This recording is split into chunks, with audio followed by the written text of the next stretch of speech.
Так, вон наша группа. Die Aussagekraft von dem Test.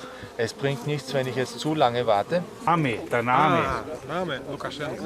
Ja, das ist ein Diktator. Nein, das ist mit dem musst du Propaganda. gut verstehen. Nein, das ist Propaganda. Ganz normaler Präsident. Er hat eine Macht und hält unser Land in strengen Regeln. Das ist alles. Как вы думаете, кто, по вашему мнению, лучший селекционер в Австрийской ассоциации Карнеги? Это, возможно, господин доктор Керхер, конечно. А кто еще? Нет, ни в коем случае, ни в коем случае. Честно говоря, на такой вопрос я не рассчитывал. Ну, конечно, я хотел задать вам какой-нибудь провокационный вопрос. На этот вопрос действительно не смогу ответить с указанием имен. Окей, тогда, может быть, исходя из объемов или исходя из качества материала, можно ли услышать пару имен для наших зрителей? Имена? Могу лишь сказать, что у нас очень много хороших селекционеров. Некоторые из них очень мотивированы, и они делают больше в плане селекции. Некоторые делают меньше, некоторые придерживаются своей собственной философии в селекции. Другие придерживаются общепринятой философии. Кто-то более строго придерживается всех тонкостей селекции, кто-то менее. Но отдельные имена я не стал бы выделять, это будет некорректно. То есть мы можем сказать, что все селекционеры АЦА лучшие в мире. Да, так звучит, что надо. И еще позвольте вас спросить, какие критерии важны для селекционеров Австрийской ассоциации Карнеги в настоящее время? Если можно, что на первом месте, что на втором и так далее. Можете ли указать в порядке значимости? Да, конечно, многие критерии собственно, но важнейшим является устойчивость к клещу ворова. То есть данный критерий на первом месте? Да, однозначно. Данный критерий на первом месте. В том числе потому, что мы находимся на этапе жесткой всемирной конкуренции с другими породами и гибридами пчел.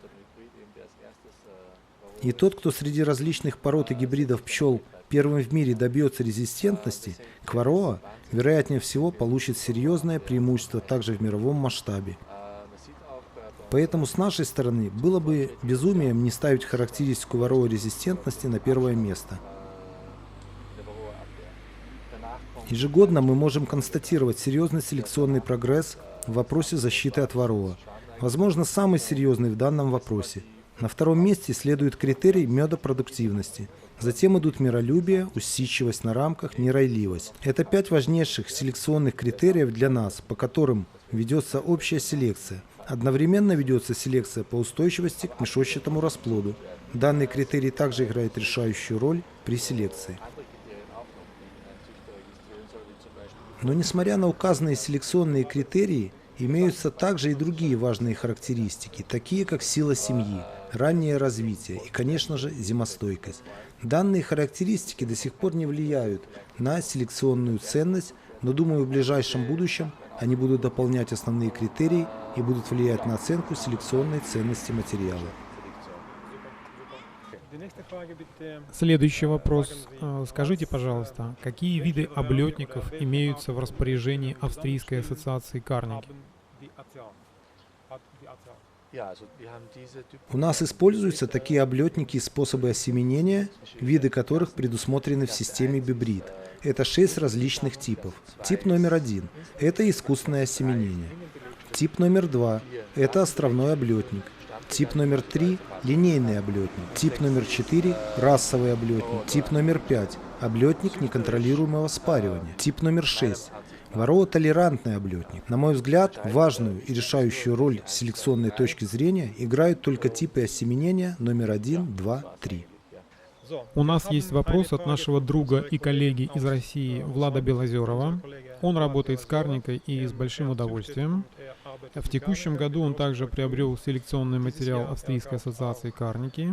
Так вот, Влад спрашивает, почему селекционеры Карнеги не придают важного значения такой особенности и не селекционируют Карнегу, чтобы устранить так называемое залитие расплодного гнезда медом, например, в сравнении с тем же Бакфастом.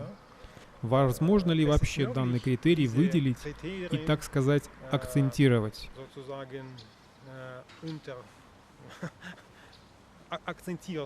Да, это связано с тем вопросом, о котором мы ранее уже говорили. Поведение пчел Карники и пчел Баквас принципиально отличается друг от друга. Это в том числе касается различного отношения, так сказать, к ведению домашнего хозяйства и кормовым запасам. В этом также кроется причина, почему Баквас может при трехнедельной дождливой погоде даже начать голодать из-за отсутствия кормовых резервов в непосредственной близости от расплода. То есть иногда они живут практически на последней капле, в то время как Карника поступает совсем по-иному. Карника располагает свои кормовые запасы, свои резервы вокруг расплода. При этом, возможно, не имеет очень больших семей, но она также и не голодает в безвяточный период. Карника располагает свои кормовые резервы вокруг расплода. При этом, возможно, не имеет очень больших семей, но она также и не голодает в безвяточный период. При этом, если кто-то захочет использовать разделительную решетку, то семья Карники ведет себя точно так же, как и семья Бакваса. И в этом случае у нас нет либо почти меда в расплодном гнезде, все точно так же складируется в медовом корпусе. Но мы не стремимся изменять поведение пчел Карники в направлении, которое мы считаем отрицательным. Большое спасибо, господин доктор Керхер. Позвольте еще такой вопрос. Какие основные проблемы в настоящий момент стоят перед пчеловодами Австрии? Проблем у нас хватает. Я, пожалуй, обозначу лишь 3 основные проблемы.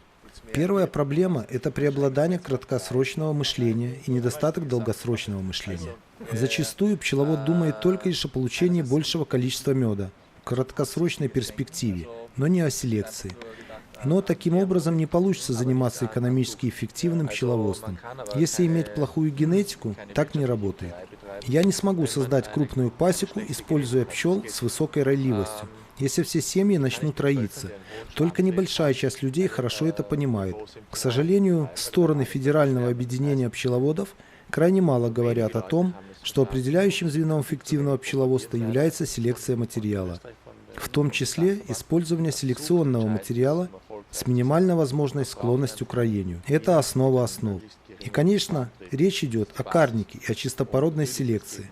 Это первая проблема. Проблемой номер 2 являются заболевания, которые у нас, к сожалению, встречаются, такие как американский гнилец.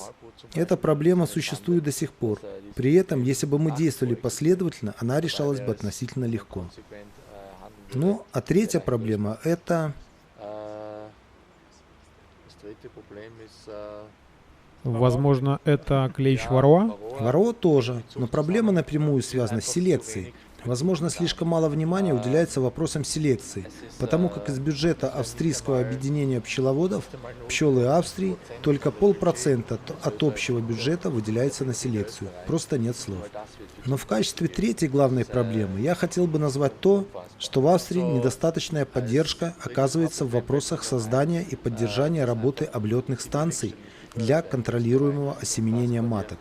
Трудно выразить словами, насколько сложно в Австрии получить право открыть и осуществлять работу облетного пункта. Здесь опять можно вернуться к вопросу приоритета на краткосрочные цели повышения сбора меда в конкретном регионе, вместо долгосрочной работы по улучшению генетики пчел, от результатов которой все могли бы получить пользу, буквально каждый пчеловод, как в самой Австрии, так и в других странах.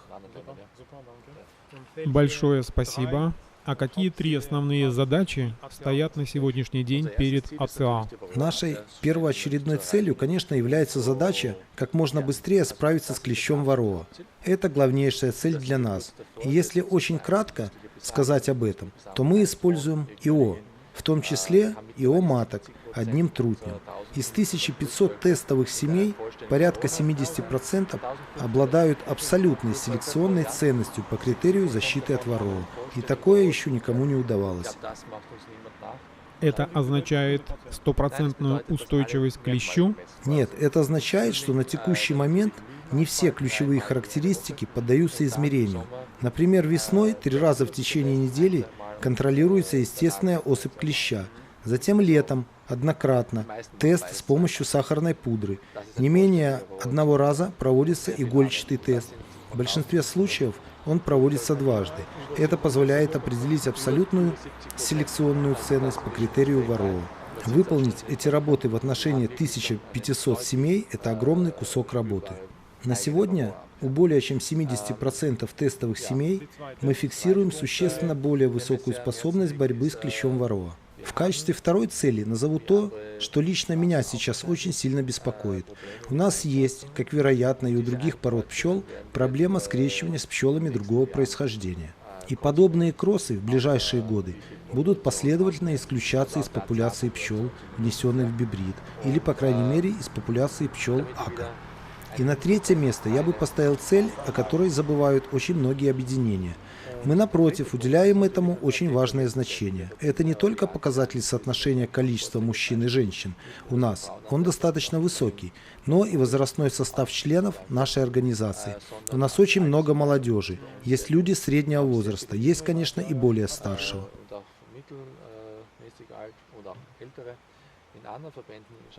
Возможно, не более старые, а более опытные. Да-да, согласен, более опытные. Я, похоже, слишком искренне называю вещи своими именами и недостаточно дипломатичен, как уже было сказано. Проблема состоит в том, что если старая структура плохая, то объединение просто разрушается. В течение буквально нескольких лет количество членов организации резко сокращается. Кто-то в силу возраста стареет и умирает, и тогда селекционная популяция сокращается, и вместе с этим сокращается генетическое многообразие. И это просто катастрофа. По этой причине мы очень осознанно и постоянно заботимся о том, чтобы в наши ряды систематически вступали новые молодые члены организации. Тем самым во многом обеспечивается стабильное будущее Карники и АЦА. Большое спасибо. И последний вопрос на сегодня. У нас, конечно, остается еще очень много вопросов, но мы вам очень благодарны за уделенное время. Итак, напоследок, какой бы вы могли дать совет белорусским, российским, украинским пчеловодам и пчеловодам из других стран? Конечно. Во-первых, я бы посоветовал начать заниматься селекцией. И в первую очередь чистопородной селекцией внутри какой-то одной породы пчел. Важно также отметить, что у нас вызывает большое сожаление, если карника начинает вытеснять какие-то другие местные виды пчел в регионе их постоянного обитания. Sуществуют некоторые регионы, где местная пчела уже сильно вытеснена, и образовались помеси из разных видов пород пчел. В этой связи я бы хотел рекомендовать уделять достаточно внимания чистопородному разведению пчел той породы, которая традиционно обитает в данном регионе, например, кавказянка, апис мелифера, русская степная и так далее. То есть работать с такими пчелами в плане селекции. Я абсолютно убежден в том, что вопрос буквально нескольких лет, и такие пчелы становятся и более миролюбивыми, и более медопродуктивными. И таких пчел можно содержать одновременно рядом с карникой.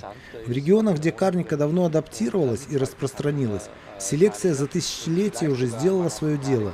Среди прочего, мы должны обязательно работать над сохранением биологического разнообразия с селекционной точки зрения. И я думаю, это не исключает возможности для селекционера работать одновременно с двумя породами пчел. По крайней мере, это лучше, чем работать только с одной карникой. Это во-первых. А во-вторых? Еще я, конечно, рекомендую развивать международное сотрудничество, в том числе, разумеется, с АЦА.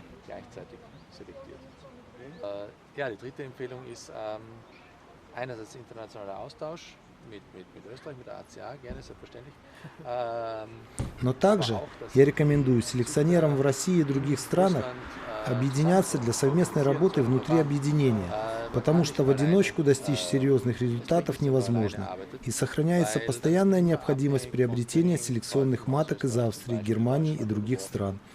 Если селекционеры объединяют свои усилия, то появляется возможность на базе данного объединения производить обмен матками, осуществлять управление облетными точками совместно, проводить акции по инструментальному осеменению маток и так далее. Уважаемый доктор Кирхер, огромное спасибо за уделенное нам время, за эту уникальную возможность пообщаться с вами, принять участие в работе общего собрания членов ассоциации. Мы надеемся, это было не в последний раз. Мы бы хотели еще раз побывать в этом красивом месте и продолжить с вами очень тесное сотрудничество.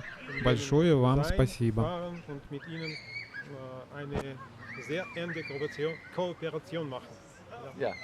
Меня тоже это радует, и вам большое спасибо. Будем рады вам в любое время.